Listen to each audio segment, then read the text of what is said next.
yetu rabbi umrii isaanii reesu kan gartee mataan dhukkubillee mataa rabbi sinaa fayyisu dhukkubbii mataa dhukkubbii qalbii dhukkubbii gartee miti yaada hunda rabbi isin raacufu ulaa rakkoo isin raacufu gartee ulaa miskiinummaa taate rabbi isin raacufu warra gartee biyya namaa yaamtee miti warra gartee riskiin biyya namaa yaamtee carraaqqatee irraa galu rabbi isinaa godhu inshallah gartee kajiruufillee rabbi umrii adeereessu maatii tanya gartee abbaa keenya irraa duranillee rabbi rahmataa godhuufi akkasuma gartee warra gartee maatiin isaanii irraa dhumanillee bakka jirtanitti imaan asirri isiniif haa kennu inshallah biyya namaa kana keessa waa hedduun nama qonna macha barbaadeeti.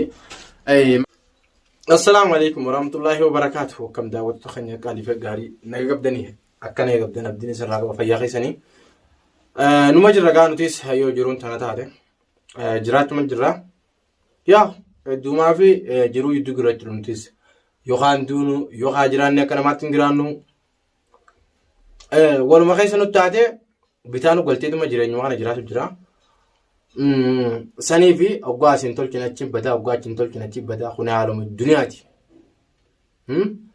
Addunyaa sigin muumin akkuma jaan sanitti gaa nuti muumina sanillee ta'uu baannee addunyaan isiinuu muumintootaaf manadhaati yaani. Itti gaa musliima malee muuminummaa akkasiillee qabnu rabbi nu haa kan nu godhu. Daawwattoota keenya qaalii fi gaarii dhugaadhee waan isin nagaafachaa turtan hundinuu dhugaadha. Zainab qabamuu si dhugaadha. Akkuma inni angatti isin jee yeroo takka waraabessaan dheessatti leencaa afaan bu'u takka jira. Isin amma akkas taate. Waraabessaan dheessisoo itti fi leencaa afaan buuti. Akkasitti hojii biraa nuumte jechuudha. Hojii biraa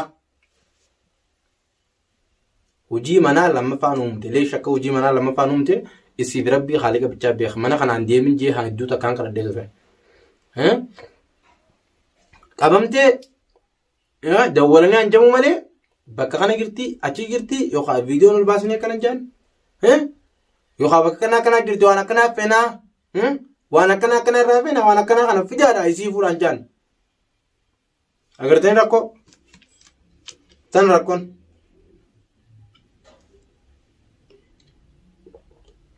Tana walli bujura.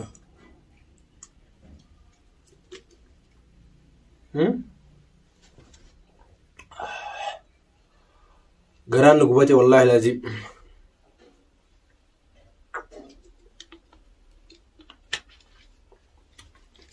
Akkasii qabamuu namni hundinuu warroonni dhageelleen ara dhagaan irraa yaa'u.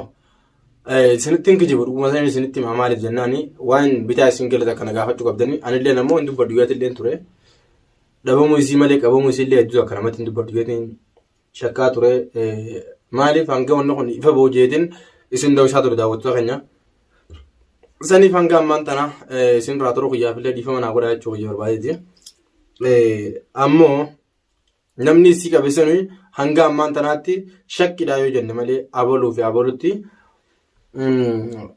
abaluu fi abalutti amma duratti qo'addaan ba'uudhaaf ni rakkata. Walaakin ammoo leenci abbaa darbate wallaaloo itti Oromoon.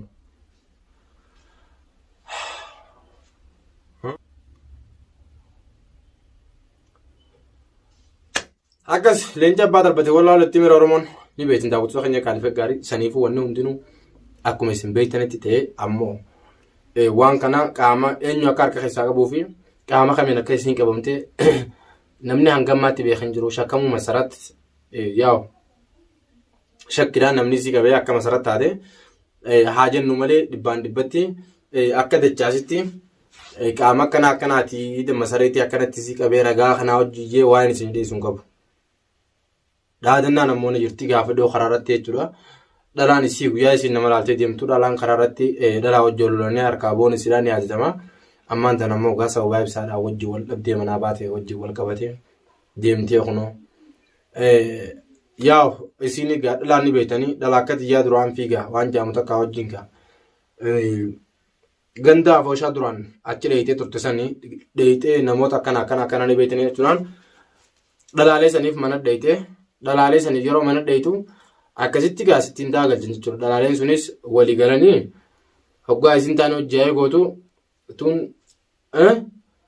muka mulawwaa ittiin godhan kanaan morma keessa dhoyitee himbir gootee kunoo akkasii qabanii jaan. Dhalaalee wajjin gaafa dhoo wal lolan san ta'uu malee hangam maan tanaatti namni abaluu qabee namni lama jiru. Dhalaalee sanis gaa isiin manaaf washaatti ol garreetti. Yaa ammoo odeeffannoo akka dhageenyatti beekadhu.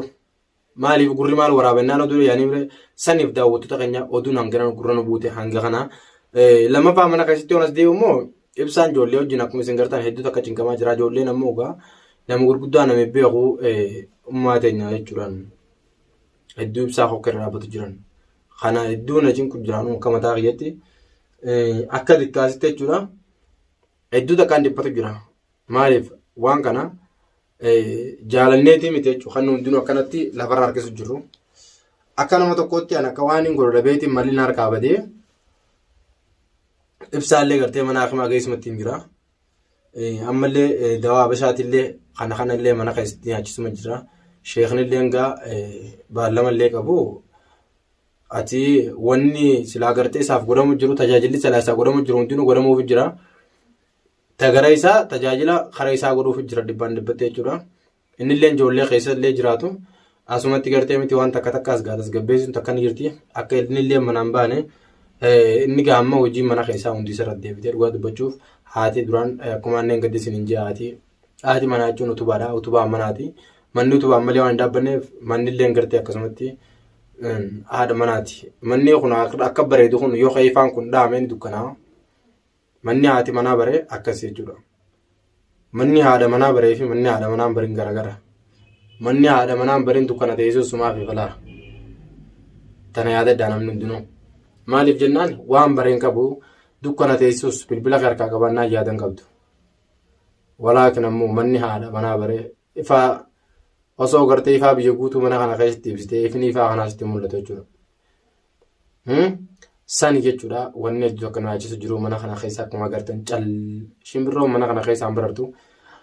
Ijoolleenis gaa akkuma beekamu gaa iraarii fi gartee cinqii wajjin ol deebitee mana keessatti firraachisu jirti. Ibsaalleen akkasitti dawaa tokko itti dibnee mana ciisu jira. Kaanis qaamaan digatee kaanillee garaggadhuwee akkasitti innis ilmaan bira firraachisu jira. Kunoo kophaatti yaanas taa'u jira jechuudha. Dhugaa daawwattoota keenya hedduu akkana dabbaree yaa'u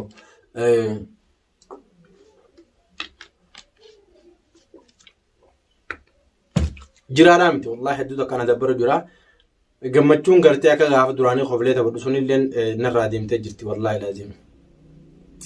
Takka narraa deemtee jirti. Maaliif jennaan dhugaan zeenab mana kanaa deemutti namoonni baay'een akka waan dachaas gammachuu qabu itti fakkaatanii. Kun yaada keessanii akka dachaasitti an akkuma humna gartee hanga humna kiyyaatti namaaf yaada malee ilma namaatti yaadu yoomiyyuu karooran qabu. Warroonni akkasii yaaddanillee indoo gorinaadha. An hedduu takkaan isin jaaladha. Hedduu takkaan isin kabaja. Wallaahi laziim. Maaliif rabbii haaliqaatu na harkaa. Hedduu takkaan isin kabaja. Jechaanillee isinillee tuquun fedhu. Mush silaa gochaan isin gartee waa isin godhuudhaaf silaa wana bira hin jirtanii bire. Jecha xiqqaa tokko isiniif hin godhu daawwattoota kiyya hedduu takkaan isin jaaladha. Akka feetanillee yoo taatanii isin maatitiyya akka gartee obboleeyyan gartee garaa tokko keessa wajjin baane tokkottiin isin laala. Rakkoon teessan rakkoo tiyya rakkoo teessanii ganamaa galgala rakkoo tiyyaas gammachuu tiyyaas namaa wajjin qoddadhu isinuma abdii dhufeensaa irraa hin baname daawwattoota kiyya isinillee akkuma ta'a. Awwa dhaabbisu irraa hin bana.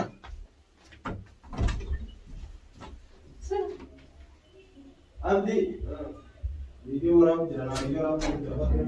Noora isin jennee jira. Assalaamu alaikum. Abdii taa'ee Video banattee video afuufaa jirta. Daawwattoota baay'ee hojjaasaa jira. Akkasii daawwattoota keenya kunoo abdii fi mubaarik alaa dhufanii ibsaa fi mincoon ammoo mana gamasii kan siqqisi godhan ibsaan akkuma reefu sun hin jee dawaa kaan qaamaan dikatee kaan illee gara gadugee ittiin ciisu jira. Kun immoo kubbaa taphachuu jaalata baay'inaan akka Naa jechuun maal deddeemna dhufne. saniifi Akka inni yaaddu. Assalaamu alaikum warahmatullahi wabarakatuh. Akkam jettaan hundi keessan bakka jiraattan isiniin jira. Maal ilkaan tunurra jira kolfina. Mucallee jechuun akka inni hin yaaddofneef olii gadi hin deebi'aa jira.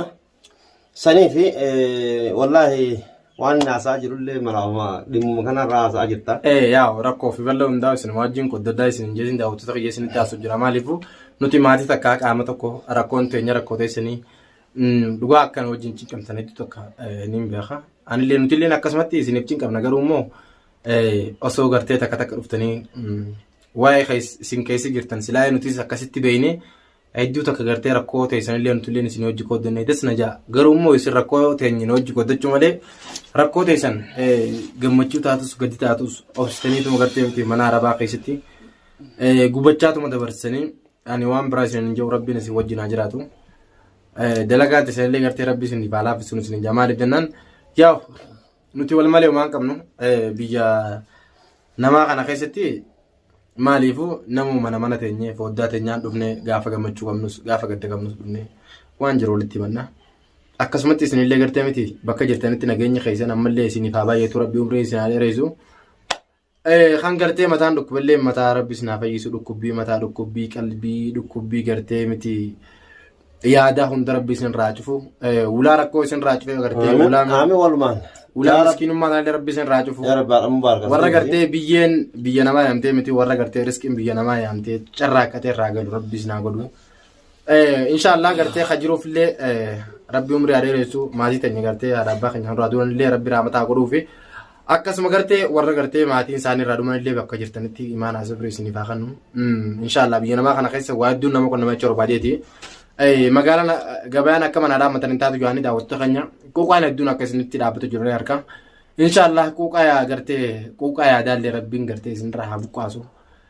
Aboo rabbiin gartee wallahi inshaallah daawwattoota kiyya waan biraa isin hin jiru gartee ifii dalagee gurra rabbi isinitti haa godhu maaliifuu yaa wanti ni dalagannee jijjiiramnee dhufnee rabbiin gartee kanamarraa jijjiiru sun rabbi takkallee rabbiin isinirraa haa jijjiiru takkallee rabbiin gartee isinin hin dararin aboo gartee miti rabbiin gartee ta'iidhaan taa'e sun waan isin yaadne isin baa taa'e sun ani maaliif ugaa dubbiin na jabaatte du'amaan godhadha dhugumaan isin hin jaa akkumaan jiru kanaan irraa dhugaadha takkallee gartee miti tafagaattellee nuuf haa dhiyeessu ta'ee jabaattellee rabbi nuuf haa laaffisu yaada muraate keenya hunda rabbi nuuf haa gootu inshaallah bakka jirtanitti hunda keessan isin hin jaaladha hunda keessanuu ija takkaan isin laala akkana jee gamaa gamana hin jiru.